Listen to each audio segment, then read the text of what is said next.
So I'm in the hospital, dying, man, and I need 98% oxygen hydroflow pumped into me because my lungs were done. I'm sitting there, it's dark. The room feels like this heavy demonic presence, and I was like, God, this can't be it.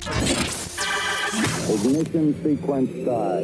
5, 4, 3, 2, 1. Obliterating social norms and overrunning the cultural corrosion with righteous rhetoric and common sense. This is Overflow, the extended conversation covering life, today's newsbreakers, and the occasional banter with the most interesting members of the human species. Signaling from the conservative chasm of Central Valley, California. It's the outlaws your conscience warned you about. Let's welcome your hosts, Loto and PhillVill. Hello, everybody. I pray you all had a great Thanksgiving, man. We are here with episode 22. I don't know about everybody else, Phil, but I'm feeling like I'm 22. That's for all the Swifties. Let's give it up. Welcome, everybody. PhillVill, why don't you tell everybody hello? Hello, everybody. I didn't know. Did you guys know that Loto loves Taylor Swift that much? Oh, wow, yes. I sing yes. one song and I'm love. So anyways, brother, man, we got a okay, loaded... shake it off. Shake it off. Right. What? It's a shake it off. Oh, I'm sorry. Okay, I didn't know you were saying... Yeah. Okay. So let's, man, so PhillVill, man, why don't you drop the drip, bro? Because you dropped the joke. Okay. We have a great show lined up for you. Of course, we'll have our weekly Musk and Ye splash. We're going to find out who's the boss. There is some protests happening, tens of thousands erupting there in China. We got to talk about that. And quote of the week will be revealed. And speaking of revealing, there will be a word of the number one word of 22 will be revealed. Yeah. A clip we gotta play from our favorite network, CNN. We'll be doing some Disney winners and losers just from this past week, and then a special feature that Load on that you're excited about. We gotta share that win.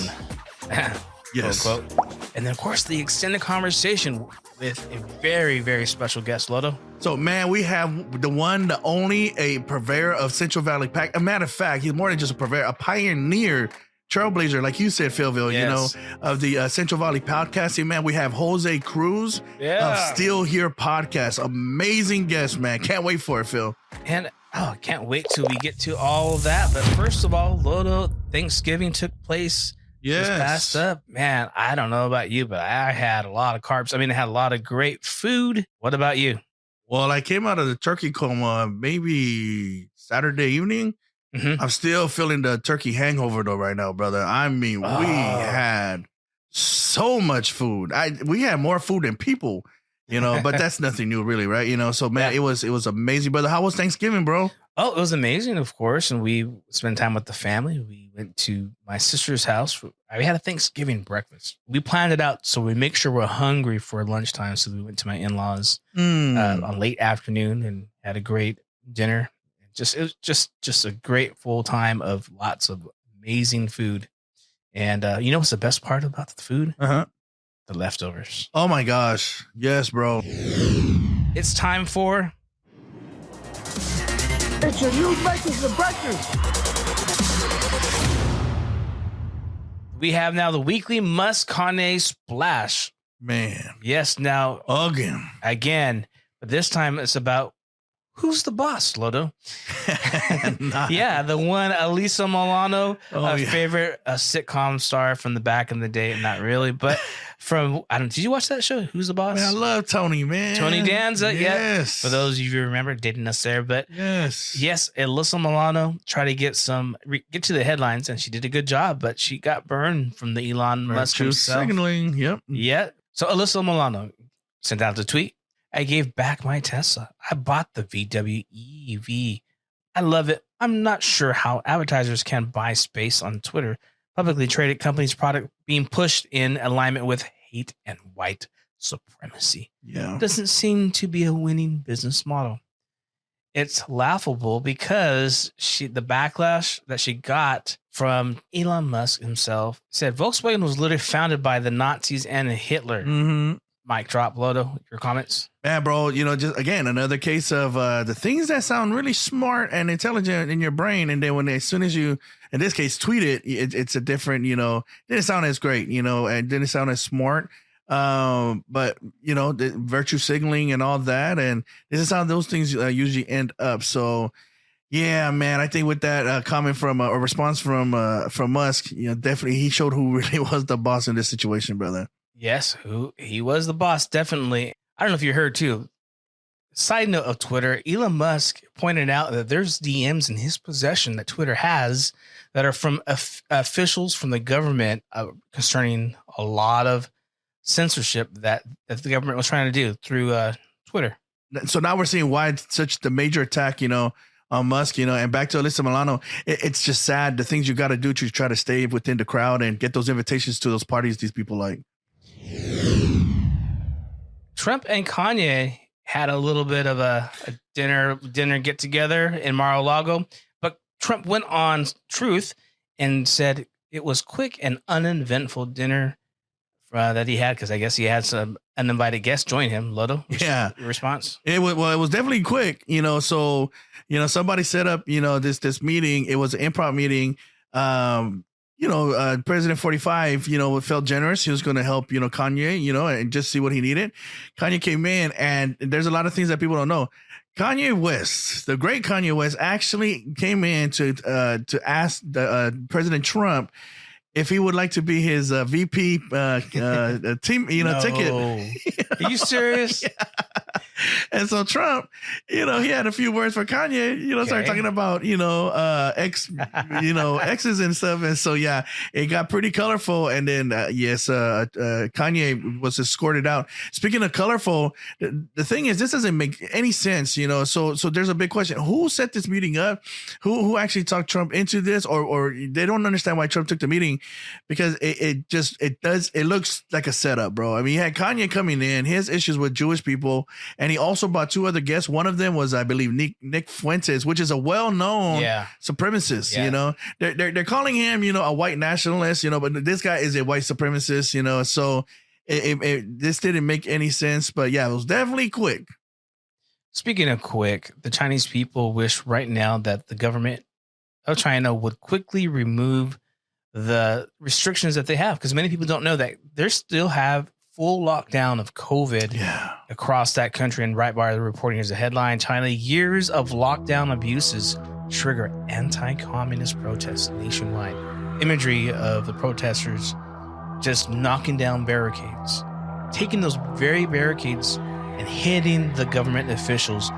And the worst imagery that I'm seeing is that windows and doors are being sealed, welded shut in a lot of buildings, and they are locking them in there without food and water and things that they need. Why do you think we should be so concerned about this overreach? Well, bro, I mean, this is communism right here. And it's tragic, all the things that are finally being seen now by the world that's going on in China. This is just didn't happen communism has been there for quite a while. We have to make a decision, folks. We can't have like a good China communism party that does this right here, and then but a bad Russian communist country. Communism is communism. And this right here is tragically a graphic example of what we get when we have communism, and we need to pay attention, because that's what they're trying to bring here to America. So we found an interesting quote that we thought we'd share with everybody. Is from Condoleezza Rice. She is the former U.S. Secretary of State, and here's her quote: "I would like Black kids to be completely empowered, but in order to do that, I don't have to make white kids feel bad for being white." Lodo? Amen. And that was a great quote from Condoleezza Rice. Speaking of words, there is, Lodo, I don't even know if you knew this, Webster has the word of the year, and the word of 2022. I thought it was pretty interesting. The word of 2022 is gaslighting. I've heard that word quite a bit, haven't you? Yeah. Okay, the word gaslighting, a psychological manipulation of a person, usually over an extended period of time, that causes the victim to question the validity of their own thoughts, perception of reality, or memories, and typically leads to confusion, loss of confidence and self-esteem, uncertainty of one's emotional or mental stability, and dependency on the perpetrator. So in English, bro, what that really is, it's when when there's a victim and the person that's caused the harm to the victim is trying to convince the victim that what they really think happened or what they really witnessed and experienced is really not what it is. That's why it says the validity or how valid, their account of the situation was. And it's causing them to think like, no, that really didn't happen. And we say this all the time, right? Yeah. Don't believe your eyes. Just believe what I'm telling you. Don't believe your pain. Believe my intentions, So, matter of fact, I think we have a great example, and we actually have a word of our own. Woke Reddit bans the word groomer as hate speech. They ban the word groomer as hate speech. That's how far we've gone. They're taking a word that is it's a real word that depicts, that we've talked about in the past and other issues, that a lot of our kids are being groomed to think, or programmed to think a certain way that's outside of our beliefs. Yeah. Gaslighting is the baby of what we used to call back in the day straw man arguments, right? Yeah. The arguments about things that didn't even exist, to try to make a point, but yes, groomer. I mean, this is a classic case of gaslighting. These folks are saying, oh, no, we're not grooming. We're not grooming.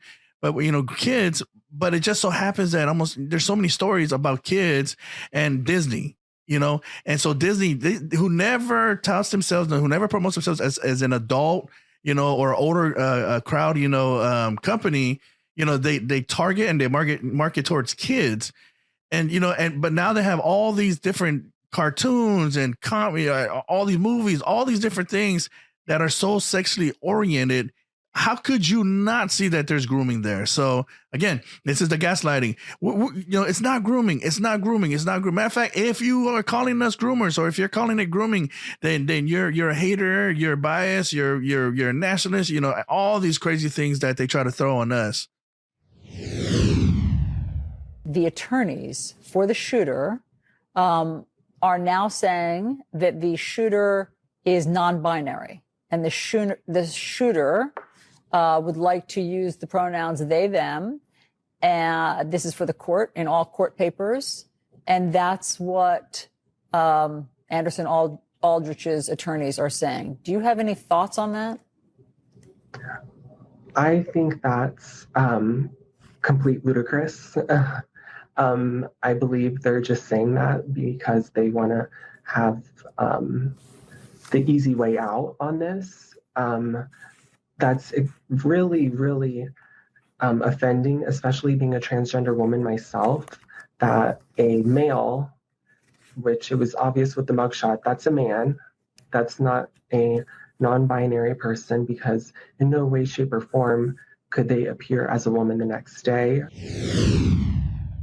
Right here, bro. I mean, talk about gaslighting light, right? Here's a man who looks like a man trying to tell us that this guy, he's not a binary because you can just look at him and tell that he's not binary, like he doesn't show anything, and so, and they talk about prejudging, right? You're not supposed to judge, so go ahead, bro. Looks like they're trying to have it both ways. They say that we need to call people by they or them, by the preferred pronouns.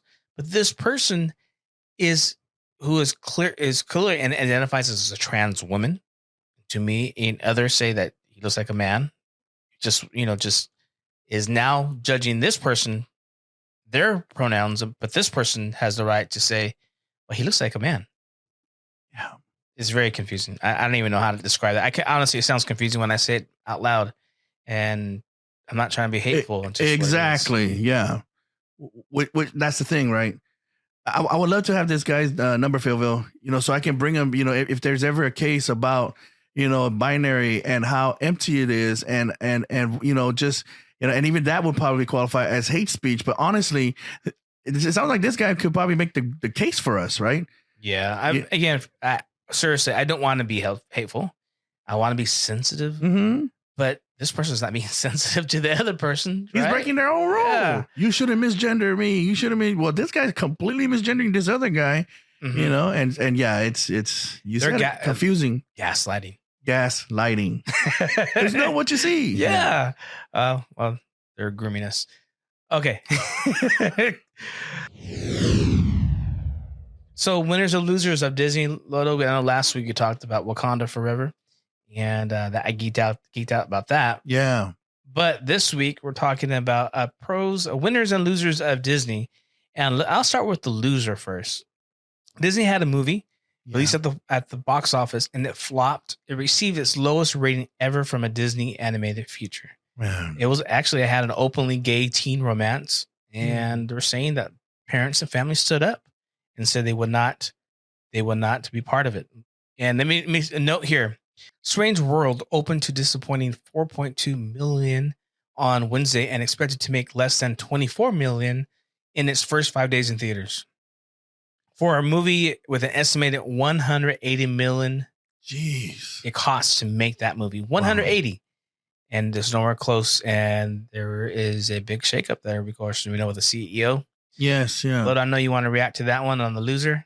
Yeah, bro. You know, I believe we said last week that people are voting with their wallets. You know, you do have those exceptions where, you know, just like the Marvel movies, you know, Avengers and DC and all these types, where those are characters that are beloved. We love those characters. You know, I know, you know, like for yourself, you know, and we're going to continue to support that, you know, but this right here shows a very clear picture of where, you know, our society is at. And I think it's a great thing. You know, and again, we're not, you know, you don't see us calling out for them to get fired because of this and all that. Yes, there is a shakeup at Disney. The irony is, and I'm hoping this really causes them to rethink their decisions, is that they let go of the old guy, the old CEO, because he wasn't woke enough. He didn't speak up enough, you know, to I guess DeSantis and all that. You know, it's unfortunate, bro. They spent 180 million. You know, on this, you know, but we got a clear picture, you know, and people are having their say. Yes, you know, but on the flip side, there was another movie that, and actually just this holiday special. Yeah. It was only on the stream on Disney Plus, and my wife and I were going to so many movies. What about this? What about that? But man, I saw this one. You know, I'm gonna give it a try, and I wasn't disappointed. My wife and I wasn't disappointed. Again, we're geeks, so maybe that was something, but. Hey, the holiday special from Guardians of the Galaxy, we really enjoyed it. We enjoyed all the humor, the feel-good stuff, and it's just a pastime. Lodo, what do you think? Oh, yeah. No, this movie, yeah, definitely. It was a good pastime, you know. Obviously, man, you know, you talk about Christmas, there was something really important missing. Major, but, you know, but it's if you got extra time to waste, it's a great time to waste it. Well, that's it for... No, wait. Hold on, bro. Okay. You know, I gotta say it, bro. You know, I gotta say it, man. Big number 4, brother. 4-7. Let's go, Raiders. Man, I just want to shout out my team, man. Derek, right on, man. Derek, you need to get on that camera and you need to cry like every other week, brother, if it's gonna produce, you know, these W's for us, man. But no, it was awesome game, PhillVill. Last 2 games, man, we had great finishers, man. It was walk-off finishers, and so. Nah, bro, I had to say something about that, man. Give my team props. Wow.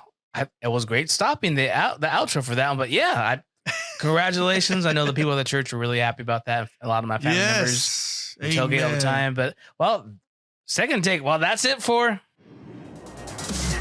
It's your news makers and breakers. Man, that was amazing, man. Newsmakers and breakers. A lot of content, a lot of information, man. Family, I hope that you guys appreciate, you know, the news stories they bring to you, because there's a lot of things. I know you're busy, so we just, you know, we want to take the step to just spotlight certain things that you need to be aware of. Now, speaking of things you need to be aware of, this is another episode that we couldn't wait. We promised you from the gate that, man, we're gonna bring in our family. We got brothers, we got sisters that we can't wait to introduce to you guys, and we're able to do that today. So, family, let's get into this extended conversation with the man himself, Jose Cruz of Still Here Podcast. Amen, man. Welcome back, extended family. We're so thankful that you guys are joining us, especially for this episode. I know we use the word special a lot, but man, nothing rings truer, you know, than with this episode, because we've got a guest that means so much to myself and PhillVill. Somebody that we all grew up with, man. Somebody that means a lot to us. And I couldn't wait to get him on the show. We finally did that. He made some time for us. Had to drag him in here. But we've got a lot of updates, a lot of things that he's working on that we want to get to. I'm not going to waste any more of your time. I want to introduce all of you to the one, the only, everybody's favorite native, Jose Cruz. Yes. Finally, man. Your favorite Native American. There it is. Native American. Native to what? Dude, well, Native to America. I'm a straight up Indian boy from. I come to find out I'm not Filipino. You know, I grew up thinking. So I talked to my aunties. They're straight up Oaxacans, man. Straight up Mexican. So my auntie was like telling me, she's like, "You're not Filipino. You're Mexican, or you're what do you call that? Mexican Indian, or that." Yes. But she's like, "So you're full-blooded Indian." I was like, "Yeah," wow, nice. or Aztec Indian or something like that. Yeah. Have you ever did the blood test and just see? No, probably like 20 things. Yeah, no. I guess I'm just Native American, just straight up. Right but on, yeah, bro. your favorite Native American. Favorite native, yes. In the Central Valley. So yeah, dude, I'm glad to be here, man. Finally. Yes, man. No, it's truly an honor, bro. I mean, man, like we said, you know, I thank you for letting me come on your podcast, bro. And like we talked about, you know, there's a lot of history here, man. You know, and then there's a lot of just current things that's happened in your life, brother, that I think is going to be a blessing, you know, to so many people that's tuning in. You know, but I mentioned that there's some things that you're working on. Definitely excited about getting behind that, bro, and building a partnership there. You know, I'm big on just promoting Central Valley podcasts, you know, so anything that's blessing, you know, Central Valley and all that, man, we want to get behind. And Jose, you are definitely blessing the people of Central Valley. You know, not just through the podcast, but through this event that we have coming up, brother. Matter of fact, it's right around the corner. Can you tell everybody about it? Yes, December 9th, Friday, man. For the holidays, I'm giving away $1,500 cash money. You know, say that again. What? 1,500 BZs. Wow. Yeah, that's someone's rent. That's car payment. That's a bill. That's presents. You know, that's something that I want to give, man. Well, me, my family, my wife, my kids, we want to start somewhere to bless, man, because we've been there where we didn't have no Christmas, no holidays, why didn't we have a tree, or why don't we have presents and stuff like that, man? So I grew up that way. So that's kind of the big thing we have going on the show this year to end out this year, man. So I'm super excited with doing that, man. It's pretty cool. It's testing, you know, but you know, I feel like our hearts are right, you know, and so to give back, man, it's just a start for us here at the show, man. It's just kind of the beginning of a new thing. That's so amazing, brother. And shout out, we got Lori in the house. Wifey. Hey, you guys remember faster than me. I'm like 30 minutes, 40 minutes in my pod. I'm like, oh yeah, the wifey here. You know, yes, I need to work on that. Hey, but I love the story you shared how you came up with the idea. Can you talk a little bit about that?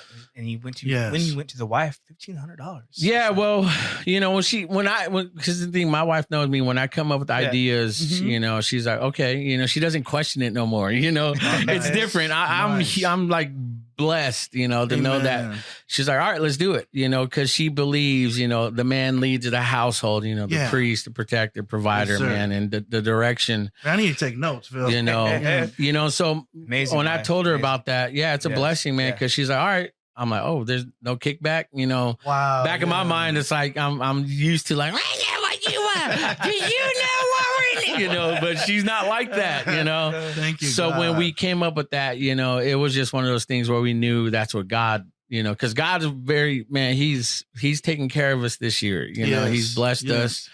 You know, it's like I'm sitting with all this stuff, man. It's not like I'm rich. I'm not like I'm not stacking bricks, you know. So, but we wanted to give back, start somewhere, man. We were gonna do like a G bar, but you know, let's just step it up one more step and get 1,500. Because 1,500 can go a long way, man. Amen. You know, so that's kind of really how it started, man. And plus, you know, we want to be examples to our kids, man, to give. You know, just give.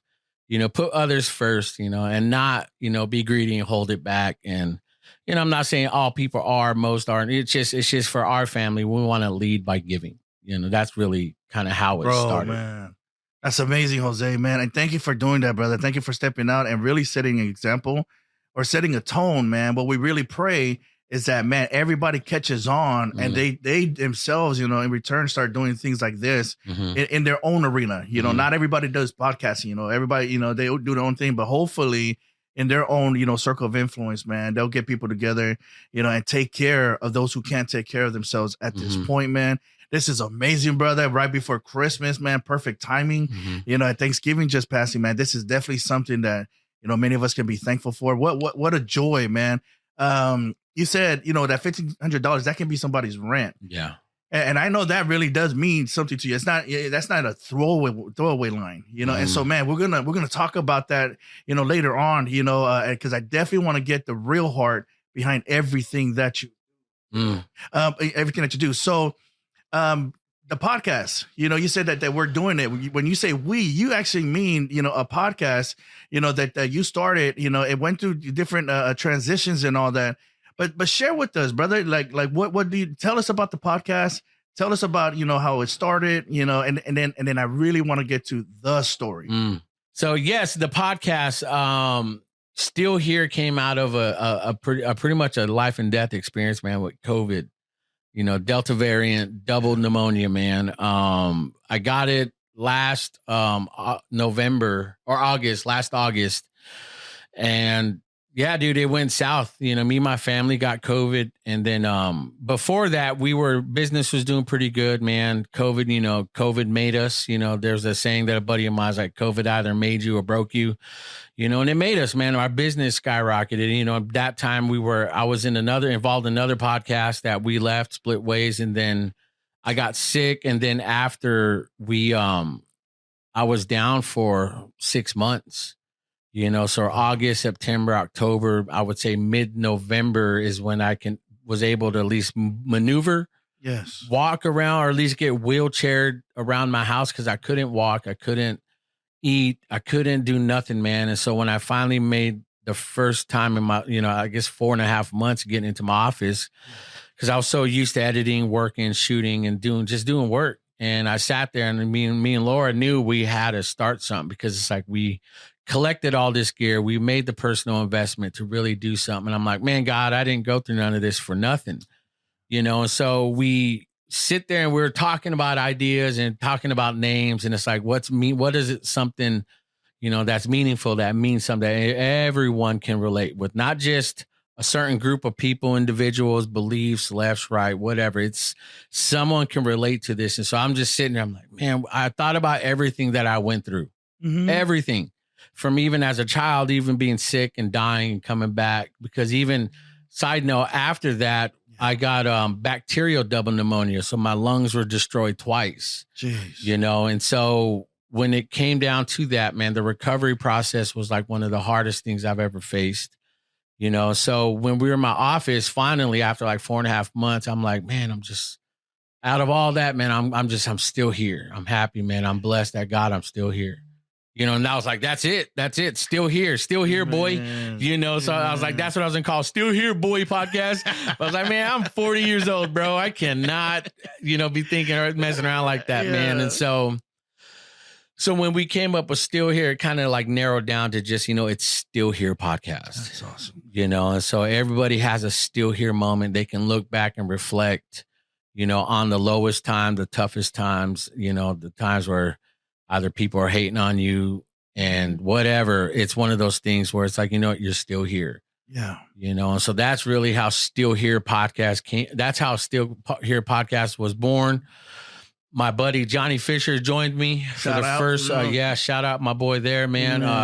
All the pilots in the first season, you know, he had a huge Still Here moment. You know, he was one of the big supporters. I mean, like you, Phil, you came and helped us out. You know, and it was one of those things where it's just, you know, everyone had that moment, and he had that moment, you know, Still Here moment. And he's, you know, so that kind of just snowballed, man. And it's really this month. Yeah, honestly, this month we started shooting all the pilot episodes. We didn't really officially launch, you know, so it's a year ago this month, November, man, we started the YouTube page, started Instagram. And in a year's time, man, we shot some podcasts, you know, and just kept busy, you know, telling people Still Here story.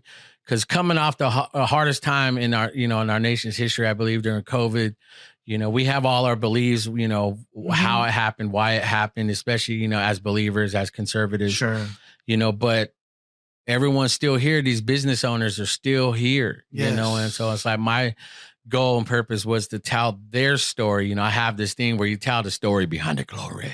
Hallelujah. You know, channeling my inner TD Jakes, you know, but, and it was one of those things where it's just, yeah, you know, so it's telling their stories, man. And so in doing that, these guys, their businesses, their content, everything just skyrocketed, man. Cause again, it's bringing, you know, it's bringing more of the human aspect instead of the business or the, hey, I'm just here to try to make money or follow me. It's like, nah, man, we're putting a reason behind it, you know, because still here is the story. You know, you're still here, you know. Amen. Whatever happened to you or whatever you've done to yourself, it's because, man, you know what, you're still here. Now move on, you know, let's grow. You know, that's really the originating of it. You know, so yeah, I'm super excited that this happened organically. It wasn't something like, you know, I'm going to be the next so-and-so.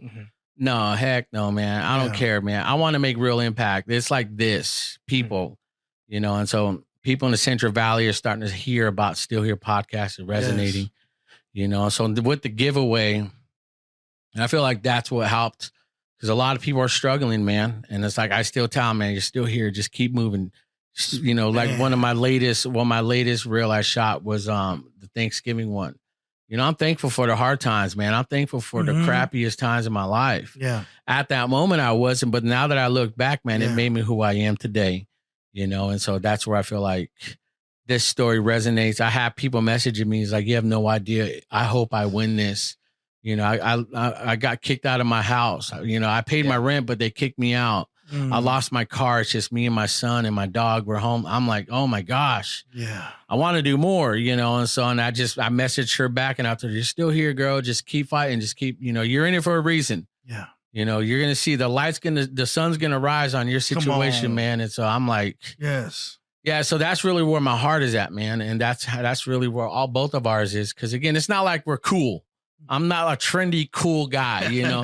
Maybe as a person, I'm okay. Yeah. But it's not my goal to go viral. It's not my goal to hit the followers and the likes. And it's not, man. It's putting out content people can relate to.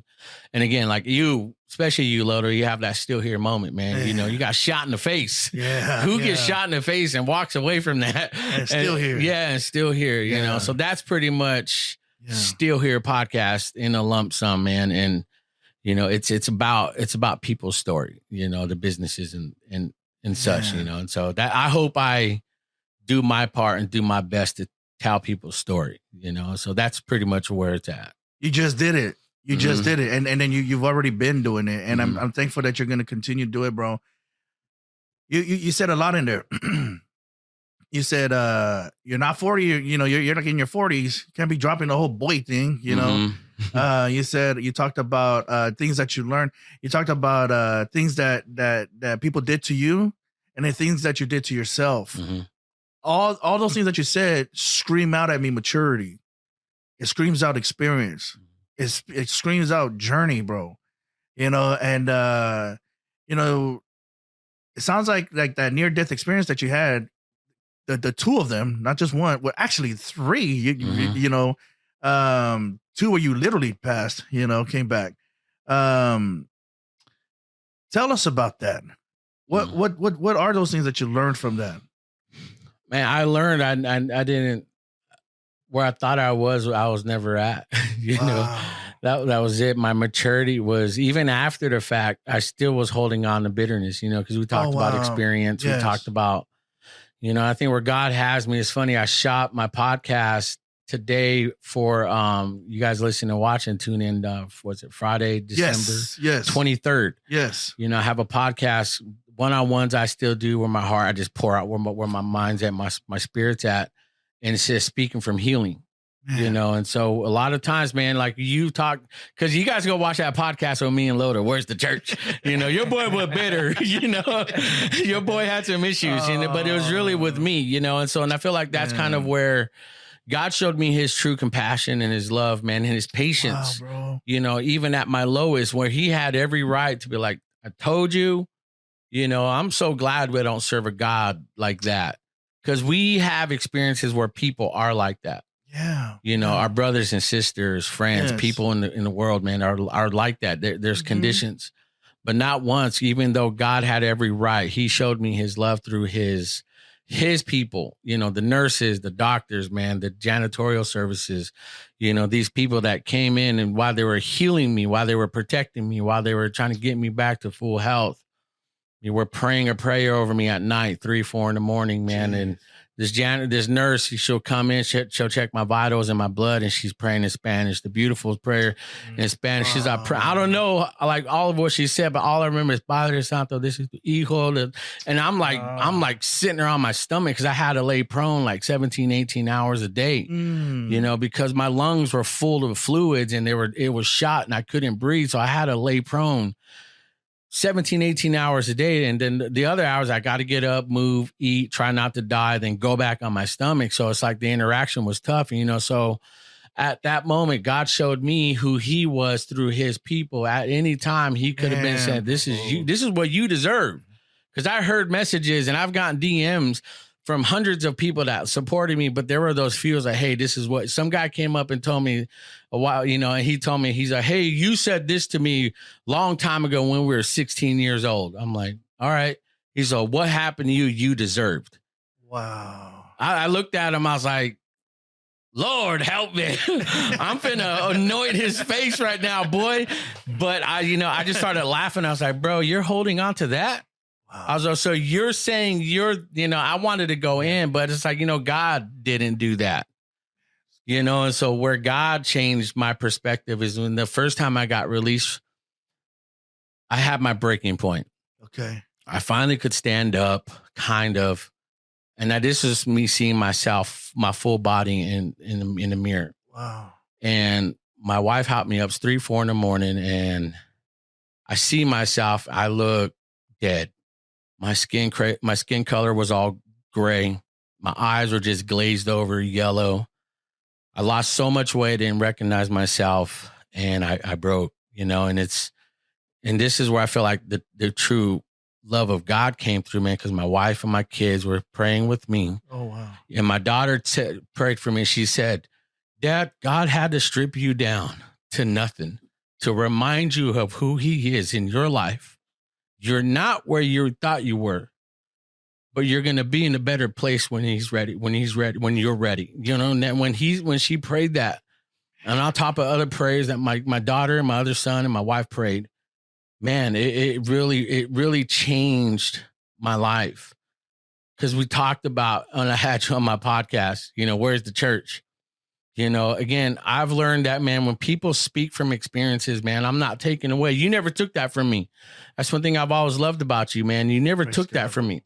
But the thing is that I want to always speak from my experiences, man, but I never want to speak from the hurt.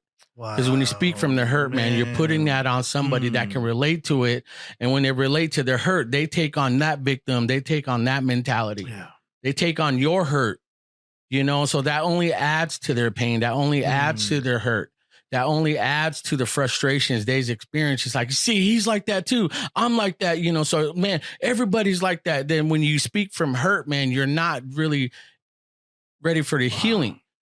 So when God healed me from all that, man, God delivered me from the pain, the hurt, the frustration, man. And now, we talked on the phone a month ago or so, and you said, dude, I can tell a difference in your tone. Yeah. God healed me. And so now I'm speaking from the healing. My experiences are true, man, but I feel like where my growth hit was just really almost like 2 months ago, right, Bev? 2, 3 months ago. And again, I'm 41. So you're never arrived. Anybody listening, watching, you never arrived, and that's why I never cared about titles. I never cared about position. I never cared about what I owned or where I was at, man, because God always met me where I was, and Jesus met everybody, the woman at the wells, that kids, he met with them at they were, I want to live and die by that. I want to live by Jesus, how he did it, and so he changed lives, man, impactfully in person. And I feel like the podcast brings that platform. Yes. Because doing the giveaway and doing more, I plan on I really want to connect with people on that level and speak from healing. Because when you speak from healing, man, people have something they can say, if he can speak that way, I can attain that. There's hope. Man. You know, and that's where I just feel like God has changed me, man. Again, it's not perfect. Your boy is not perfect, man. Yeah. And I'm very aware of that, you know. But the thing is that when I got sick, that's where God started speaking to me because I called him out. Yeah. You know, some time ago, man, someone spoke something over us like 13 years ago. Okay. Prophesied over us. We were at a church in Selma. We weren't happy. We were buying our car. And we're using what we had. I didn't work that whole year, but for some reason, someone said, "Hey, you can at least claim $2,000." So we had $2,000 to finally get a car. So we go get this car, and my son's 3 years old, and he was in the Captain America. He's in his Marvel, and he takes off running. We're in the little building, man. It was a used car lot, and my son takes off because somebody walks in the door. Just standing back there, and there's some guy. My son takes off and goes and hugs his legs. I'm like, boy, what you doing? So Caleb hugs him, and this guy like touches his head. He's, oh, it's okay. He's, oh, mijo. So he touches his head. He does like the robo, you know, like kind of does the whole shaking of the spirit. I'm like, all right, you're one of those guys. Let me get, you know. Yeah. So we pay for the car. We're actually walking out with the car. This guy chases us down the lot. He said, hey, can I talk to you guys real quick? And he started pouring into our lives. Me, I'm very skeptical, very hurt, you know, and like, man, you know, he's like, he looked at me. He's like, you're a millionaire, right? A multimillionaire. He looked at me. I was like, dude, I'm at a used car lot buying a car. I'm not a multimillionaire. He's like, well, the Lord's telling me that you are in production. You do video work. I didn't say nothing. Never met this man in my life. And he said, God's going to use you and your gifts and your talents, man, for God's people. Wow. He says, you're going to change lives with your gifts. And I had no idea. This was 13 years ago where social media wasn't, it was out, but it wasn't like this. I had no concept of what that was. And I was like, oh, okay. And he started mentioning all this stuff. He spoke to my oldest daughter. He's like, Mija, the house you see in your dreams, God's going to give you that house for you and your family. You know, he prayed for Lily, he prayed for Caleb. He's like, Caleb, you're going to be a voice for those who cannot fight for themselves. You know, because my son always had this spirit of, you know, like battle, that warrior spirit, man. And he has that now, man. And so all that kind of came into, I would say, these past couple of years. It was hard to hold on to that. So I'm in the hospital. Dying, man, and I need 98% oxygen hydroflow pumped into me because my lungs were done. I'm sitting there, it's dark. The room feels like this heavy demonic presence, and I was like, God, this can't be it. You said this. You promised me this. Why am I here? I was like, I need to get up, I haven't taken a shower or a bath or anything for like 2 months. I'm in the hospital. Filthy, dead, just look like death is on me. I feel this demonic presence in my room. I made myself get up. Took like 30, 40 minutes for me to walk from here to like it's like 8, 10 feet. Go to the sink, put water on my face just to feel alive. So I get to the sink, finally, it's like an hour later, and I'm looking at myself in the mirror. I don't recognize myself. I was like, God, you said this. Your word says you ask anything in my name. I'm asking in your son's name, heal me, get me out of here. I was like, you promised me this. I was like, if not, you are a liar, man. Your word says this. And I started using his word, man. And it became more of just like it was like a righteous anger, man. Cause I felt like it was the enemy trying to just increase my doubt. Okay. So I finally get to my bed, man. And you know, I'm suffocating. I'm not breathing. I have all these hoses on me. I'm on Xanax. I'm on all this stuff. I'm all drugged out. I'm like, God, and I just laid there like, your word says it. In Jesus' name. Seconds after that, man, I felt like the room lift and like this light appeared. And it was so bright, man, because it felt so real. And then when you hear or when you read God's word that says, I'm going to give you peace that surpasses all understanding.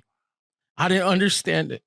You know, this is where it hurts because not it hurts, but it hurt me because I knew how bad I was to him. And when you experience his peace, the way his word says it, and not hear a pastor always say it, not hear somebody always quoting the same scripture all the time because you hear it. It's that peace.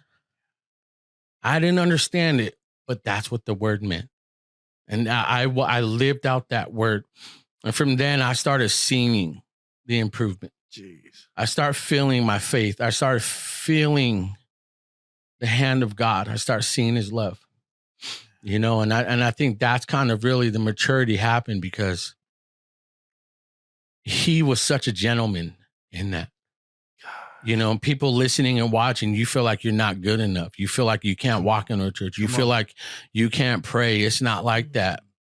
Boy, I'm telling you, it's not like that. God's waiting for you. Yes. He's ready to receive you. He's ready to receive you, filth and all. Because his job is to clean you. His job's there to take care of you, mend the wounds, show you the love that you deserve, you know, show you the compassion and the peace you deserve, the success, the wealth. Yeah. It's not so much just, all right, I'm saved, everything's new. Nah, man, he wants to build you through it. And I feel like during that whole process of being sick, you know, God was building me. God was taking things out. Such a gentleman. Never once threw it in my face like it happened. Several times, but I recognize in my spirit, that's not God. That's not love. You're not right. You're not this. This is not God. Mm-hmm. So I'm going this way where God is. Come catch up when you're ready. Yes. Because again, who am I to hold something over somebody when I was that guy? Goodness. You know, and so, and I feel like that's why still here means so much, man, because I'm still here, boy. You know, God's compassion and his love showed me who I really was and what I deserved, you know, what we all deserve. And then when you experience the true nature of the peace that surpasses all understanding, it means so much more. It means so much. It's different. Yeah. It hits different when you experience God's word for really what it is, man. That's him. When you're telling the story of that was a lot of stuff to unpack, man. I remember calling you. I think I'm just gonna call you. I'm gonna FaceTime him. And I FaceTime you, and I know you and I have in the past used humor to like. It's a defense mechanism. It's what we do. You just clown and joke, and everybody joking with you. And you in the middle, you started crying, but you tried to even middle of that trying to joke back. But man, it's just like I just seen you're at a place I'd never seen you. Mm-hmm. Heartbreaking seeing my brother go through that, and knowing that you have a family, young kids, but I knew that God was speaking to you based on what you were saying. And I'm like, man, I remember I know God has so much for you. You and I have talked so many times. Yeah. I mean, we've bumped heads and disagreed on things, but in the middle of that, God has been faithful. He's revealed himself. I remember you, the youth pastor days. I remember you. I'm going to go further back. I remember when my mom picked up your mom, and you guys are little kids. I remember Letty in the back, your younger sister, standing up, and this is before they enforced seatbelts. Yeah. So, but I just remember that God, your family. I mean, there's your anointed brother, and you've been through a lot. I've seen you go through a lot, and God's given you a voice, and it's been on stage, it's been with youth, it's been in music and worship. But man, you're still here. Mm-hmm. And I love that the title of that. And again, you've been a pioneer. We introduced you, and just it's so true. You are a pioneer in the Central Valley, and God has so much more for you. But thank you. But going back to what I first started off with in the hotel room. You wish it was a hotel room. That wasn't a hotel. That was in our past. Me and Philip in the hotel. This is Jose right here. Before we get to the hotel, we definitely want to talk about that hotel with you and Jose. But man, again, man, we really excited about this giveaway that's coming up. The still here giveaway, and so man, can you tell the audience, Jose, like, are you still taking signups? Are you still how's all that working? Can you kind of explain that for them? Yes, November 30th is the last day to get people tagged in on that. After December 1st, I'm deleting the post, but I'm copying everybody's handles. So December 30th is the last day, man, because I want to give it to where, I gave people time, so tag 3 people, you're automatically in once you tag people, so December or November 30th. November 30th. Yeah. Did I say December? Yeah. I'm sorry. Yeah. That's COVID memory. But yeah, November 30th is the last day to get people tagged. So once it hits 12:01, done. Amen. December 1st is gonna be all right, man. You guys missed out, but giveaways coming soon, more. Yes, and then the tagging, what we were talking about is tagging them, on Instagram and all that with the explanation, because we don't want this just to go to somebody who actually really doesn't need it. I hope so. I tag somebody that needs it. Yes. Tag them, and please, and then if you have the money, pay it forward. If you do, pay it forward, man. Help people out. Don't just be greedy and be like, I'm gonna go get my Gucci bag, or something like Amen. that, or my but was it the Balenciaga bag in the Central Valley? The Central Valley, yes. Merced, Stockton, Bakersfield, Kerman, way out, Sanger. So I can enter like 100 times. Well, yeah. I mean, if you want to tag people, I was trying to limit it, but man. I was actually putting like expectations on, like, they must follow me, they must subscribe. I was like, I removed all that. Nice, I don't want to gain nothing from this. Awesome. Again, like if someone asks, are you going to claim this on your taxes? And I thought about, should I? I'm like, no. It's like, again, this is something I want to give and not try to have something to where it's like I'm getting something out of it. I don't want to make it about me. Man, that's awesome, bro. That's awesome. And family, I want you guys to all go to Still Here Podcast on your favorite podcasting platform. That's Apple, YouTube, right? Yeah, YouTube, Spotify, all of that. And especially follow Jose, man. This man has an incredible story. Like PhillVill also said, man, we go way back. A lot of you are tuning in, those who have known us, and those of you that already know about Still Here. You're hearing Jose. I was like, wait a minute, is that Jose? And you're probably like shocked at a lot of things that you're hearing. But I'll tell you what, you're shocked because you don't know the Jose that we know. And Jose, that's why I love you so much, brother. I know that's why PhillVill loves you so much, man. And you have brothers in your corner, brother, that's going to be there no matter what. Come on. And so, I remember the Jose, that shepherd that I talked to you about before, You did, man. And I knew that shepherd was always in there, man. And, you talk about, the last 2 phone calls that we have. I remember the last 20 phone calls, And I remember just the joy in your voice, brother, when you would talk about being at the dinner tables with families. And you're the youth pastor, bro. But you're going out of your way, man. Not even having a car that you can call your own at the time, and just making sure you get to their family, making sure that you spend time, not just with youth, man, but you love them so well and so much, that you were willing to invest in the rest of their lives, bro.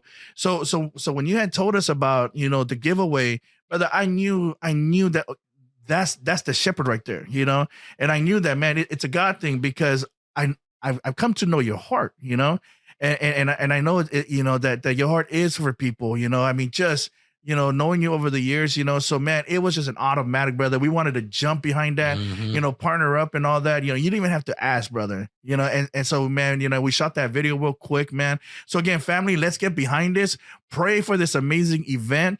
When is the actual announcement? It's going to be, again, December 9th on a Friday, 5 p.m. We're going live exclusively only on YouTube, so people have to tune in. So I hope you guys can show up. I have a few other podcasters and some businesses partnering also. They're going to give something away. So not just one person's going to win and just one and done.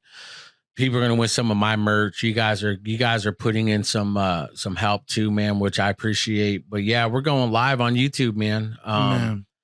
Still Here podcast. We're doing a live podcast, 5 p.m. We're going to chop it up, talk about the importance of giving and really just kind of our hearts on, why we give, man. Because the ultimate give, man, is God gave his son, man, and so I want to at least do my little speck of help, and start somewhere, and just maybe this turns into something greater.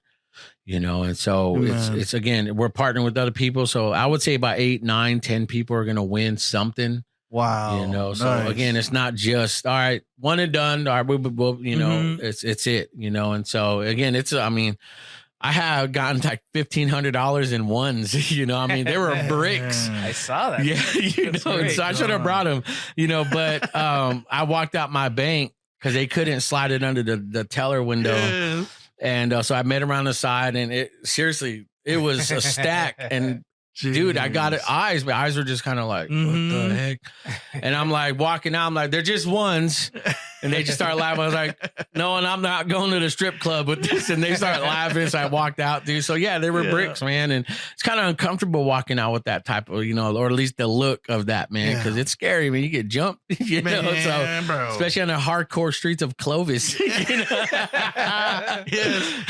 You know. So again, it's one of those things where I want to just keep one up myself, especially every season. You know, pilot episode. All right, what's season 1? Let's step it up. That's awesome. All right, season 1's over. What's season 2? Let's step it up. Season 3, updated my new set. You know, new cameras, new gear. You know, just really trying to change.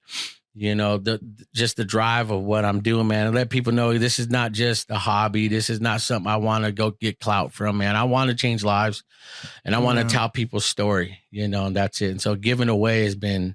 Is the important part of it. So this giveaway is, so again, yes, Friday was it December 9th, 5 p.m. 9th. You know, I know Phil, he's going to have all the links. So the link is in the description we're drop below. All those. Yep.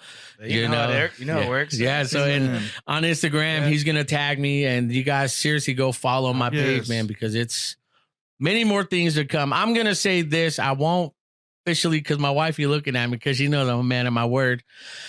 But next year, I want to step it up. I want to give away something big, you know. So, like, not just like, oh, here's $1,500. No, I want to give away something big, you know. So, I want to start. So, my inspirations are, it's funny, my son got me hooked up on Mr. Beast. I don't know if you guys know who Mr. Beast is. That boy just gives. He says he gave his first $1,000 or $10,000 he made. He gave it away. Then after that, it just kept. TikTok.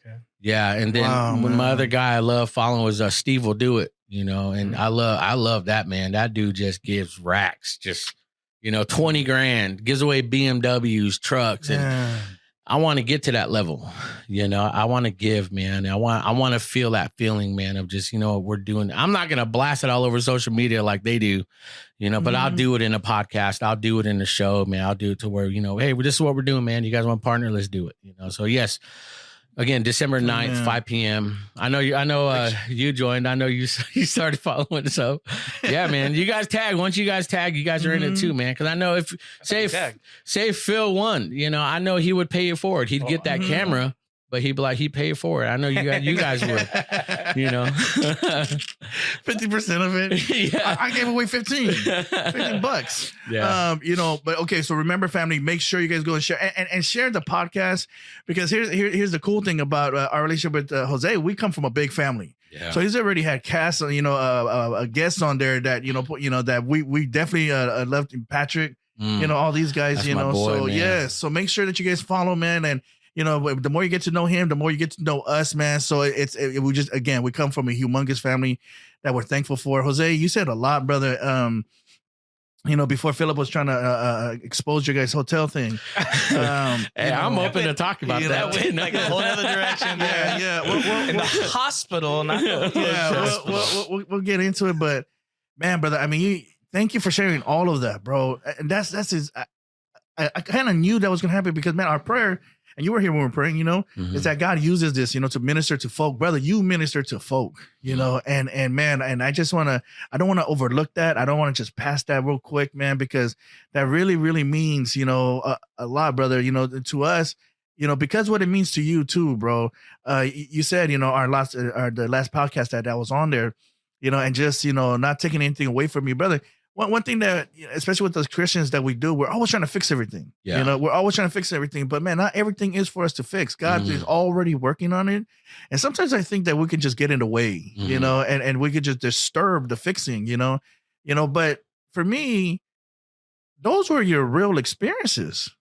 Those are things that you really were facing, you know, like those are the hurt, the pain was real, you know, and that's what it was. But thank you for pointing out the danger of speaking out from the hurt, because that is very dangerous, man. And if I picked anything up from this convo, you know, it is that, man, to make sure.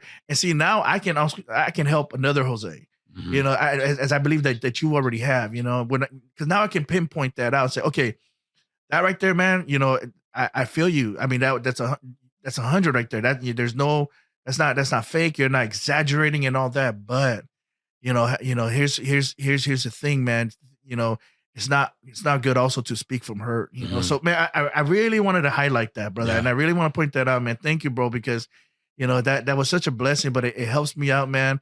You know, so well, with our time left, I want to hear about this hotel story, PhillVill. He's the dominant spoon. I'll just say that. Wow. Overflow. That's not the overflow we're talking about here. Not endorsed. Oh my God.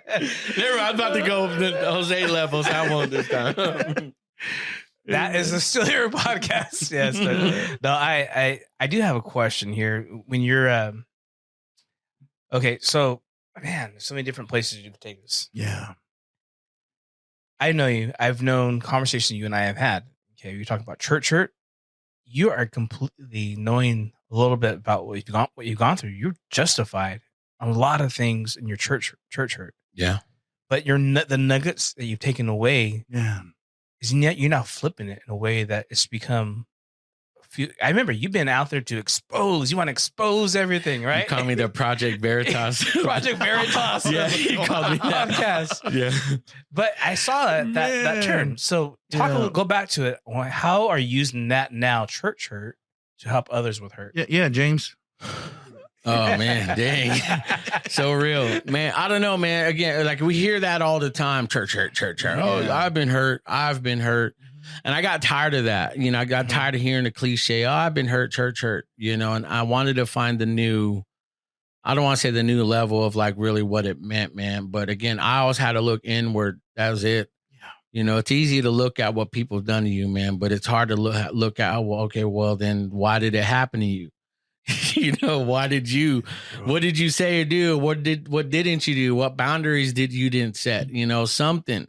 What putting it out all on the table, removing the expectation, you know, and I had to learn the hard way, man, because like all of us, we've talked about your experiences, Phil, and it's like one of those things. It's like, and I told you, and I was speaking from hurt, but I was like, I know I'm right. I'm justified because this happened. And you're like, yeah, I know, but there's always, you know, and I couldn't see from your angle, you know, the like you said, like the way you are, you know, and there's certain people in my life that honestly, man, I'm not teasing, man. There's certain men in my life that I want to be like, you know, and I'm going to tell you, Phil, you're one of them. It's you, my buddy Daniel, my friend Bert. These are the only three men that I want to be like, because I see your guys' approach and how you guys approach things and how you say things and how you don't say things because you know you can, but that's God's job, not mine. That's the Holy Spirit, you know, and that's where I've always in my brain, you know, that I've always wanted. That's what I want to be, man. And so I wanted to tell you that, man. And I think my approach now, I think that's where God has me, you know, because I am justified. We've caught people talking about us in church, lying about us, you know, saying certain things about us. And we never really responded like we wanted to. We just took the hits. You know, we didn't know how to like approach it, man, because my maturity wasn't there. You know, so I think what I've learned, man, is, you know, it's just really look inward, because this whole podcast I have, man, it's more of showing myself the mirror more. So good. You know, because again, we see it all the time from our experiences, man. It's easy to follow the hype. It's easy to follow the next big thing in the church, the next event, the next whatever, man, the next album, the next, you know, who's doing what. You know, but unless you don't fix those little things, man, those little things will creep up on you, man, and they'll take you out and you don't know it, you know, until it's too late. And I think that's kind of where I feel like the new era of church hurt I wanted to expose, man. It's you. It's you. Your fault. Now learn and don't let it happen to you again, man, but show the same compassion that God shows you to those who've done that to you, because they're not in a position to see that yet. You know, it's not your place to show them. Yeah. It's your place to show them what really God is. Yeah. You know, and so I think that's my approach, if that answered. Yeah. That's excellent, man. Just based on on our conversations and based on what hearing you share on the various episodes, talking about the church or talking about how you flipped it, but you addressed some things that you've maybe have hurt people or maybe said things that kind of hurt them, but you have taken that and you kind of like, you owned up to it. I like how you stepped up to the honor that you have done. You flipped it in a way you like, I've seen the growth. It's just the maturity in that. Mm-hmm. Could you speak a little bit? How did you get to that place? Like now that you've been hurt, you hurt people, right? Yeah. And so can you talk a little bit about that? How you kind of now seen over the years that growth in that area? Well, like a lot of things, man, when you're trying to grow something, man, if you're trying to work out, it hurts, when you try to grow plants or something, man, vegetables or fruit, man, there's a process. There's got to be a lot of weaning, a lot of pruning, a lot of hurt, a lot of removing, and I think what hurt, man, because I know I've hurt a lot of people, but reality, and I said this in my one-on-one I shot today, which again, the speaking from healing is that I'm a reactionary guy. I'm not a guy that voluntarily just starts anything or talks crap if I know it's not warranted. As much as I grew up in church and you knew we were in church all the time, but when I wasn't in church, I was the biggest fake. I was a hypocrite, man. I'm fighting fools and I'm slanging, I'm doing all the stupid stuff at that church. I'm like, ooh, hallelujah. It's like, but I know the street. I know that street thinking, man. I don't start anything, man, unless someone crosses a line, and that's how. And when I know someone crosses the line, they're welcoming my reaction, and I'm like, and I go all in. When I say anything, when I joke around, me and you, Phil, you're like, all right, Jose, they're a little too far, But I'm that guy, man. And I think what calmed me down, man, because I knew. I never knew or never cared about how I hurt people as long as I know they remembered why, and that's evil, man. That's really evil, especially going into the area of ministries where I was actually in leadership, and I look back at, and I think this is what God reflected on with me. And when I was in the hospital, man, it's just how much hurt I caused, and how much I deserved to be in that bed, and whether it's like, hey, this is all the repercussions of your sin. This is it, but God, but one thing God showed me again is that I'm not here to talk about that, Jose. Gosh, I'm not here to throw that in your face, and that only reminded me of where I needed to be, man, is I need to reflect that. And I think when I've hurt people, I've just, instead of rather just saying sorry again and, trying to like, hey, call them out. I want to say, let's meet up. I apologize. I want to live it out. I want someone to see it rather than just hear it, because we hear a lot of stuff all the time. We hear, oh, I've been hurt, or I've done this, I'm this and I'm that, and I've made this mistake. I was in ministry and I, got stepped down. I was this. No, man, I want to see it now. And I want people to see the change. I want people to really see it and experience it, man, because as much as like you said, I've hurt people, man. I live with that every day, even today, man, from the smallest things to the biggest things I've ever said and done, man. It keeps me in check to know that at any time I can go back to that man, but because of God's grace and his mercy, man, I want to live in this world because that man is nothing, and I'm nothing without God because I know who I am without him. I don't like that guy. But when I'm with him, man, I know who I can be. I know what I can be, and I feel like, I live with the guilt of it. I've learned to forgive myself, and rather than just keep preaching about, oh, I've changed and I'm this and I'm that. I'm showing it now, man. And whether you want to let go or still see an older version of me, man, I can't change that. Yeah. But I'll do what I can when the time comes to make it right when they're ready, And again, it's self-reflection first. It's knowing that I'm the problem. How do I grow? Don't make the same mistake. That's one thing I love about David in the Bible. I'm not David. I never want to say, oh, I'm so-and-so today. Today, I feel like Mary Magdalene. No, you're not. You're not nobody in the Bible. You know, that's selfish. You know, that's, again, making a world about you, and it's not. But as the example, David, man, just never made the same mistake again. Yeah. He never, after Bathsheba, I ain't doing that again. No. You know, that booty was nice, but I ain't doing that again. You know, but it's real. But again, that's the sin, you know, but I don't want to be that guy. I'm that guy. It feels like, bro. But that's where I'm at, man. And I'm that real too. Sorry, Phil. He's like, I'm going to bleep this whole part out. But if that answered your question. Oh, no, that's great because you've talked about it. I brought it up because things you bring up in the public, and I just want our audience to get to know you because I bring it up because God is restoring things in your life and restoring things in your heart, and it's pouring out in your family. I mean, you have a great wife here, by the way, just supporting what you're doing, and your kids, your daughter now she's helping you with podcasts. And can you tell the folks who's helping you with the podcast? Yeah, man, it's the wifey, man, and my daughter, my second. Lillian, she's 15, and she edits a lot of my big client work.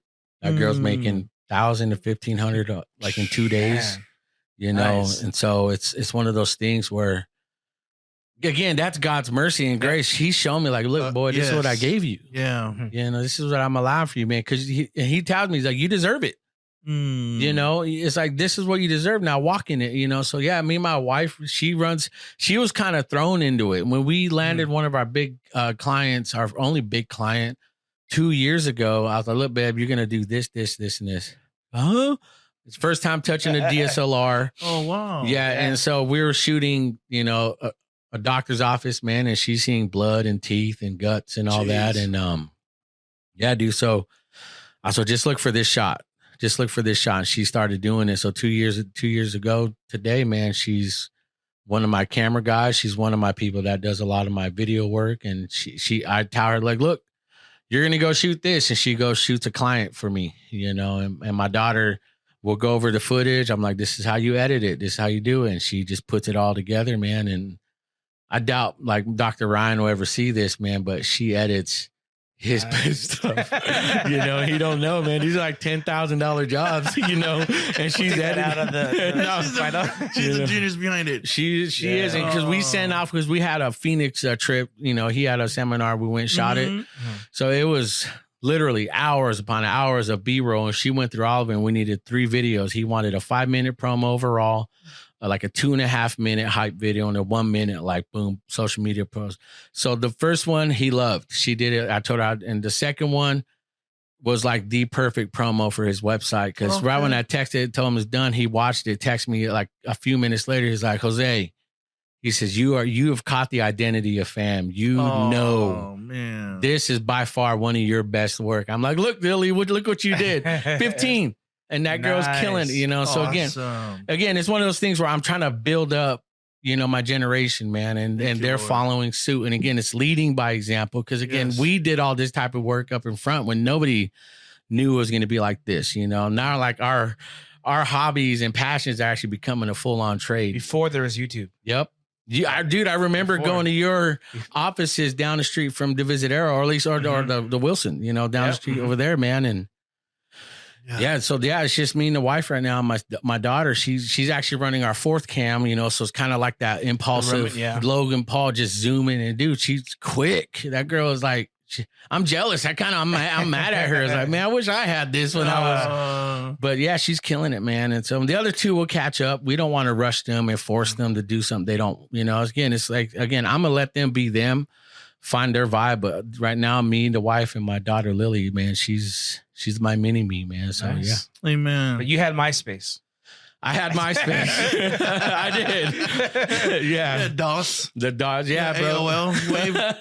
Dial up, man. Net zero. Net zero. I remember that, dude. I saw my first computer was at Yolanda, my old stepmom. She brought a computer as a Dell, and I thought that was the coolest thing. Man. And I didn't know what it was. I was like, what is that, though? Dial up. Yeah. Everything was green.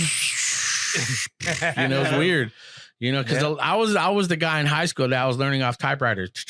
I'm serious. It's Yeah. weird. This guy's like, what the heck? You know? Yeah. You know, You but- and LimeWire, yeah. yeah, LimeWire. Dang, dude. Yeah, man. So that again, that's who helps run the show and the business. Really, Kairos. That's my main. My business is Kairos Media. You know, so I'm. You know, again, that's Still Here Podcast is an entity of that. You know? Nice. Because I do provide. If anybody like they don't want to buy all the gear, I provide the production, all that. I do all the editing, intro, teasers, everything, and they pay. I have a budget to where it's like, all right, I'll give you 10 episodes for this X amount of dollars. You'll get them all right then and there, you know. And it's like right now, Giovanna VIP podcast, shout out. Yeah. She rents out my studio for a day, and you know, it's like we shoot 5 podcasts in one day. Awesome. Nice. Yeah, and then it's like right when they're done, unplug, drop it to their computer, done. You know, I've worked. A friend of mine gave me this quote, man. It took me 15 years how to learn to do it in 15 minutes. That's why I charge so much. You know, that's why, you know. And so again, my wife, she does it. She does all the production still with them and stuff. So, you know, when I get paid, she get paid, you know. And so That's good. Happy wife, happy life. Right? Yes. Happy girl, happy world. Yep. Jose, man, I want to push that. For those who's interested in taking advantage of that, how do they get in touch with you? What do they do? Yeah, just hit me up. Again, on social media really is where I'm at, man. Okay. But if you head over to my website, kairosmp.com, or again, Phil, have all these in the description. My email is jose@kairosmediapro.com. Yeah, man, just hit me up, you know, because again, it's going to be a big pill to swallow. But I told Giovanna this. I was like, look, girl, if you really want this to be your bread and butter, how much are you willing to invest? How much you invest is how much you'll get out of it. You know, and that's one of the things I knew we had to do. We dropped 20, 30, 40 grand on all our stuff. And Laura's like, what? You know, that was the only time where she like made me like, not doubt, but like, all right, let's think about this. Yeah. You know, we may not eat right for a month or two, you know, but we'll have, you know, sopa or something like that every day, or rice and bologna, you know, but it was one of those things. Yeah. Soy sauce over, dude. It's amazing. I never had that. You can put spam in it. You can put bacon, just steamed rice, bacon over it, soy sauce, bro. Oh, something my new, God, bro. man. Okay. It's life changing with hot dogs too, man. You're talking about ghetto, man. Your boy been down in the rut, man. But again, what we knew we wanted to put in, man, is what we know we get out. And we're starting to see the getting out, you know, of that. And so it's one of those things where it's like, you know what, just it's a step of faith. Believe in yourself. Do you trust yourself, man? And don't apologize for it. Yeah, and don't, you know. So when you start seeing the fruit of that, yo, I mean, we're starting to see it. And that's I believe that's what God wants for all of his kids. Oh, 100%, man. You know, he wants us to have dominion. He wants us, you know, to lead. But I want to touch on that real quick, you know, as far as, you know, you said the pill and all that. Family, I'll tell you what, man, this guy, man, has invested enough already, more than enough. This guy has invested in stuff that nobody even knows about. I remember one time we sat down, bro, and Jose, you know, I mean, this guy, the caliber of his work is amazing. And you'll see that if you haven't gone to Still Here yet, as soon as you get there, you'll see the quality. But this guy, you know, sat across the couch for me and offered his services, and it just blew my mind. He actually scared me out of it. You know, he said, Lotso, I'll just do this. You know, I believe in what you're doing, you know, and don't worry about anything, you know, don't worry, you know. And I try to pull numbers out of him, you know. I said, and I knew that the only way I was going to pull that is if I asked him, what is he charging everybody else? Man, I saw the numbers. I'm like, oh my gosh, I cannot take that stuff for free, you know. So and you, I don't know if you remember this, bro. Yeah, I remember. We were at your house. Yeah, you know. And I was like, no, there's no way. So it scared me. It scared me to the point where I wouldn't even call him because I didn't really want to, you know, address that. I was like, "There's another one." You know, like, man, I don't, you know, because man, he was giving so much, and I really did feel like, man, I don't because I'm a giver too, you know, and I know what it is when you invest in and you want to be a blessing to others. Honestly, on the back end, that also means there's a cost to nobody else but your family, you know? So, man, so that, you know, I struggle with that. I'm a lot better now, brother. I mean, people out from me, so I'll take it right there on the spot. You know, I ain't no dummy anymore, you know, but man, you know, so, but I bring that up to say that this man here has already invested so much, man. Whatever he's getting is man, it really is things that he should be getting because he's given so much.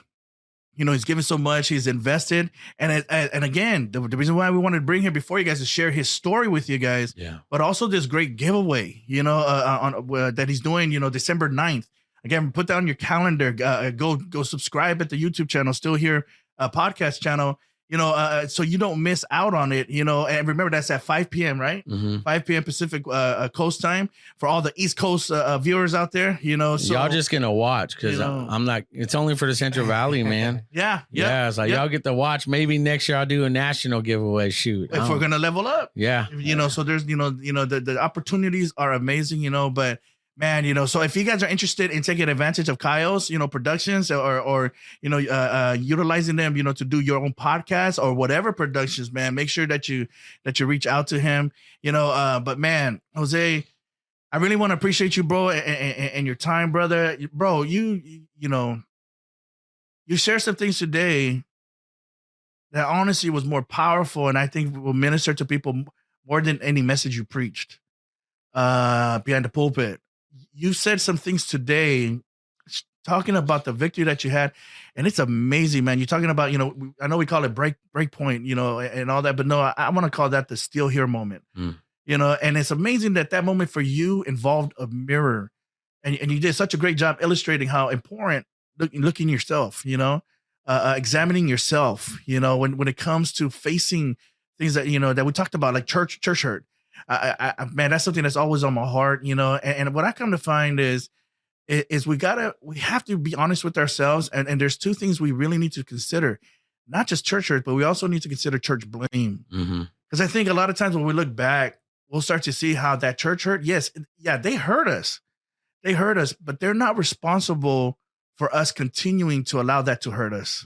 It's like, you can't do anything about a bird flying over your head, but you can definitely do something about that bird building a nest in your hair, and so, man, and then, honestly, man, I see how, man, the church does get a really unfair shake. Now, don't get me wrong. I'm not saying church is perfect, man. Absolutely not. We're a part of it. You said earlier that you're not perfect. You're at the right table. You're at a table with a bunch of, with two non-perfect dudes, but man, there's so many times where we'll address things, that any normal parent would address, like curfew or certain things our kids shouldn't do.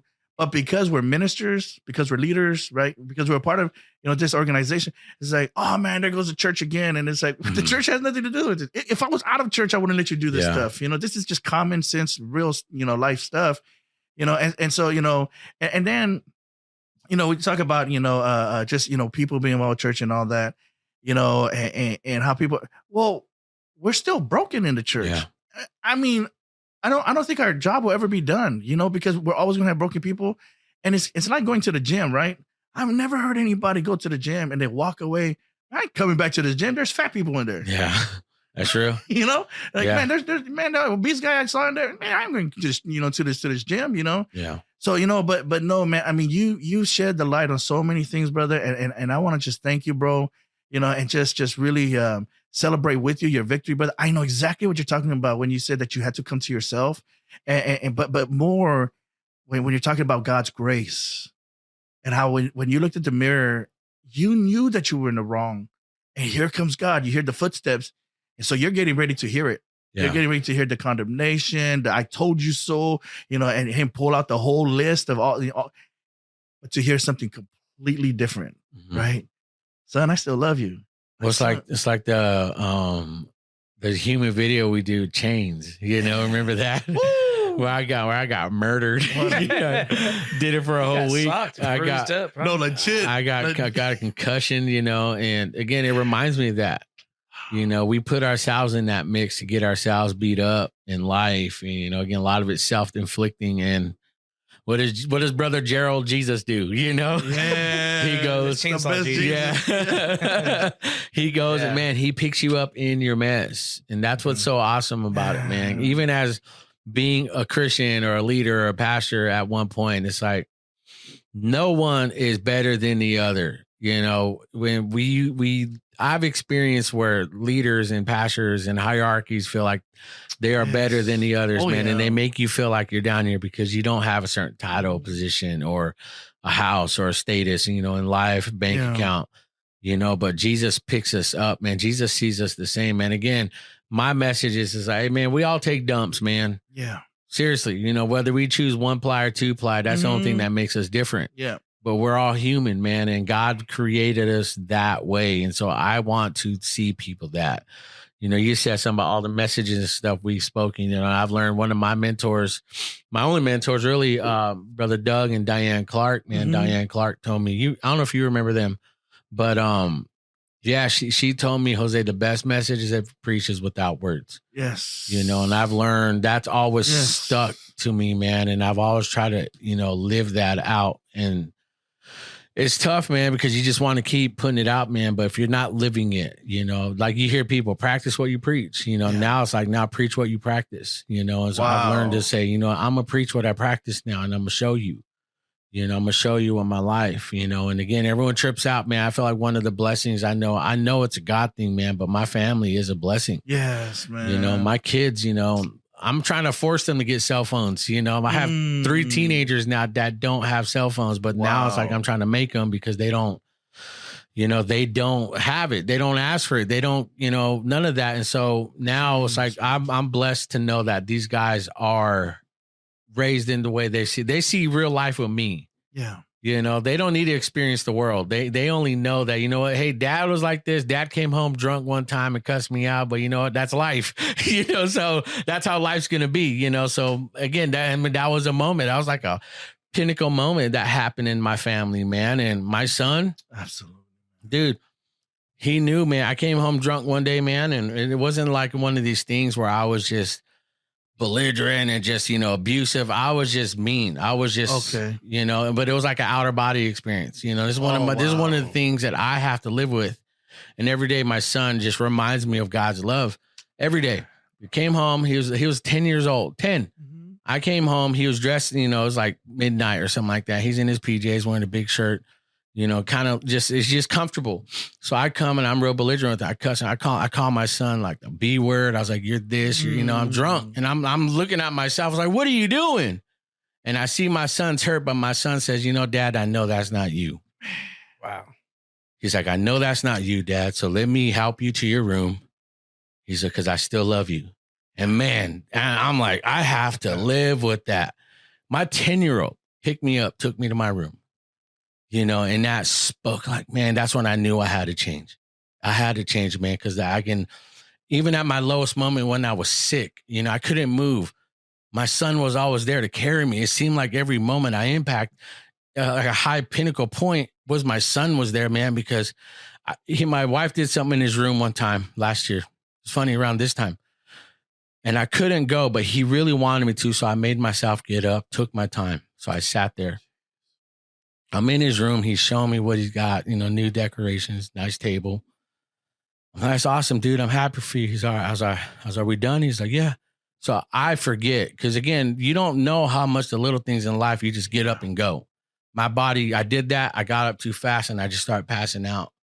All I remember is going down and my son grabbed me under my arms like, Dad, I got you. I won't let you fall.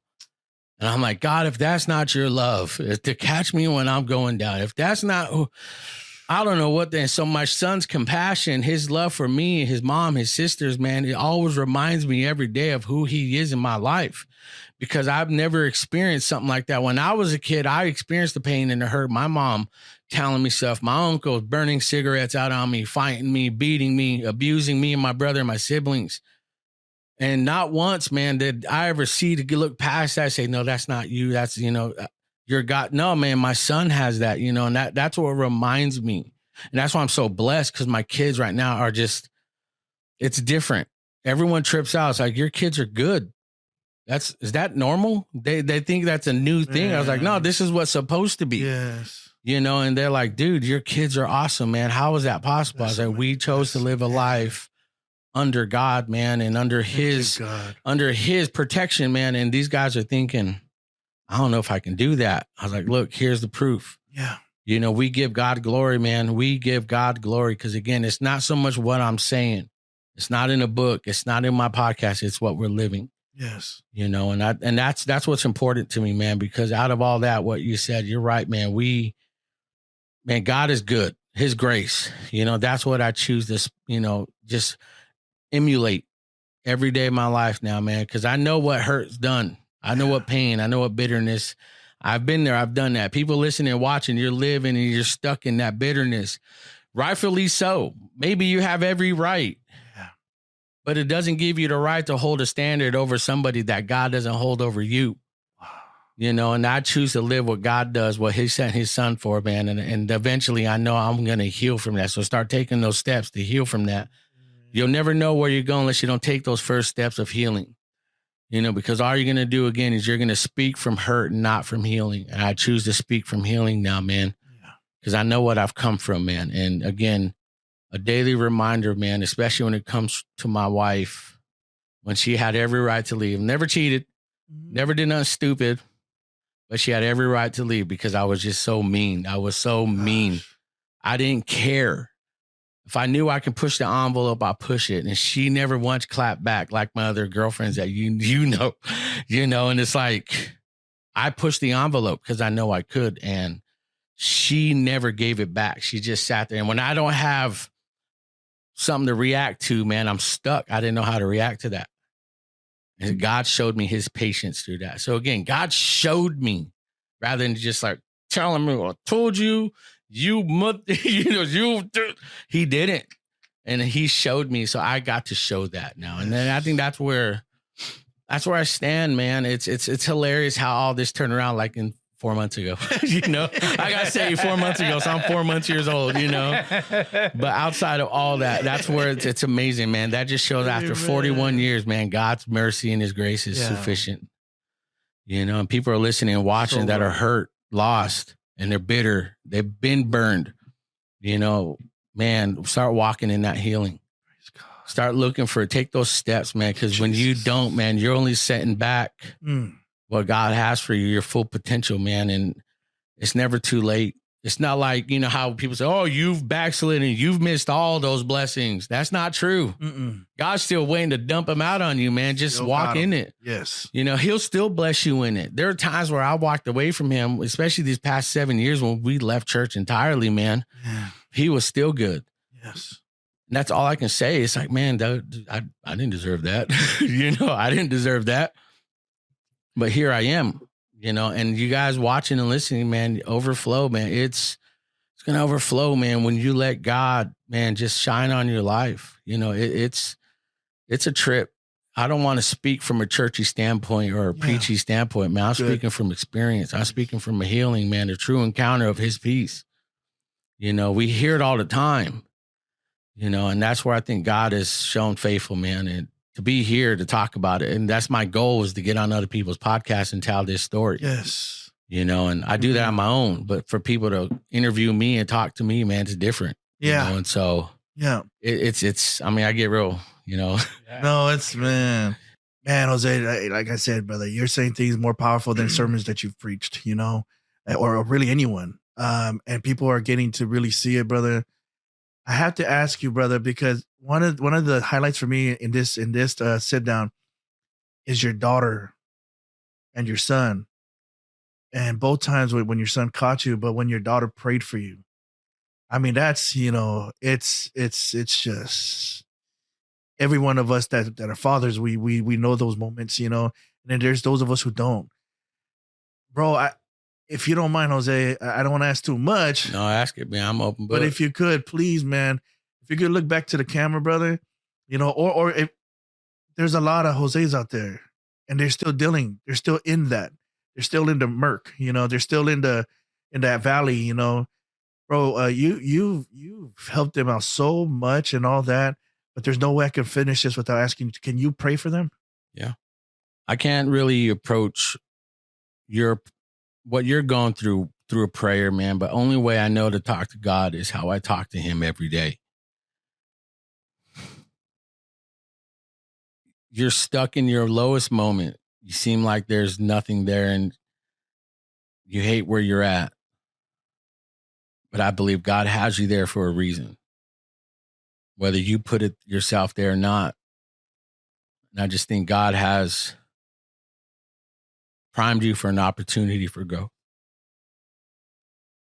So my prayer would be to God, you've removed the scales from their eyes of their current situation. to know that they're in their darkest place in their mind, their hearts, and in their lives. That, Father, you give them a glimpse of the sun rising. And I pray that, God, they listening and watching, they enjoy the tough times. Celebrate them. It's easy to be bitter. It's easy to be upset and angry, confused, and ask why. But Father, what a great testimony to come from and say, God, I praised you in the thick of it. To experience those real moments of that peace that your word so graciously just was written down for us. To know that, God, you are our Redeemer. You are our Savior. And I pray that everyone listening and watching, be thankful for the mud, man. Be thankful for that time where you know you've lost your job. You've lost everything. You've hurt people. Be thankful for that you're still here to know that you can grow from it. And I pray that this is the only way I know how to talk to him. Prayer is nothing fancy. There's no big words. This is how I am with God. I talk to him like he's my father. And I pray that you do the same. I pray that you accept what is so that God can do what he can in your life. It's in his son's name, Jesus, that I ask, that his word says, amen. Family, this is exactly why we don't give up on people. This is exactly why we don't look at people in the mud and just pass them on or just throw a rope over and hope that they make it. This is why we take the time to just let God have his way and let God do his thing, and that we just be ready to embrace and just be ready to love and to do exactly what God's done for us. The most powerful thing about this whole story and all of this that we just talked about is the name of this podcast, Still Here. Because when you're ready to fully surrender, there's a difference between saved and being submitted. When you're finally ready to tap and say, God, I'm done. I am done. It's either you're a liar or you are the truth, but I'm done. Whatever you want to do, God. It's at that moment where you'll have your still here moment or still here point. You know why? Because you'll hear his footsteps coming towards you. And you'll look up, just like us. You'll be ready for condemnation. But God's got two words for you. Still here. Because the real truth behind this podcast and this story, Still Here podcast, is that he's still here. Is that he's still here. You can never run too far from God. Backslider, it's time to turn around and slide back. Jose, man, on behalf of PhillVill, man, and the whole Overflow family, man, want to thank you, brother, for one of the most powerful episodes that I believe we've ever recorded, brother. Thank you, sir. Is it more than that one guy? Jesus Christ. Well, you do bring a point, brother. Okay, never mind. I'm that guy where it's like, boom, and it's like, Jesus Christ. No, that was powerful, bro. I want to thank you guys, seriously. I know I've been bugging you guys, and I know Phil's like, Jose, I don't blame you. Right time, timing, good timing. Yeah, it is. God's man. Yeah, he's dope. It's like good timing. And thank you guys, man. Thank you for your team here, man. And I'm sorry, what's your name again? Matt. Yes. Okay, I won't forget that. Matt's dope. Okay. Amen. Thank you for your team that's here, man. And you guys are killing it. You got my support. I love to have you guys on my pod and really just tell our story. You're all three of you guys, man. I'm set up for that, man. We definitely can just go in, talk about creativity. I don't know, man. Well, amen. No, seriously, bro. That's there's a lot we wanted to talk about. A lot we wanted to draw from your life, and your stories. But man, the cool thing is I can't. We can share all that at the next giveaway, brother. Let's go. Amen. I'm down. All right, let's do it. Thank you, guys. Seriously, it was very encouraging and an eye opener, brother. Yeah, I learned some things that I learned some things. Listening to Jose, incredible story, man. What a journey. And Man, I didn't even get to ask him everything, that we wanted to ask him. Yeah. But that's exciting because we can do that next time he comes in, brother. Yeah, a lot of great content. We could have kept on going for quite a while. Yes. We just, but one thing that stand out to me is when you referred to that story of him walking in the house drunk. Yeah. And his son, Man. it says, look past it. Dad, that's not who you are. Man, isn't that like, and he just correlate that with how God looks at us. Yes. Looks past our faults. Yes. So great stuff, man. I just can't wait to. We're gonna be going on his pretty soon, I'm sure. It's great having Jose on, and it's great having you, Overflow Extended Family, on every single week. Thank you for being part of us, and we'll see you next week. And Lodo, family, remember, we're still in the campaign. 1,000 subscribed, thousands more reached. So get out there and share the Overflow with your loved ones. We love you all. Lord bless. See you next time. You've been listening to Overflow, the extended conversation, obliterating social norms and overrunning the cultural corrosion with righteous rhetoric and common sense. Thanks for listening. If you enjoyed the show, make sure to like, rate, and review. And we'll be back soon. But in the meantime, hit us up on social media at Overflow EXT. Lord bless, and we'll see you next time on Overflow, the extended conversation.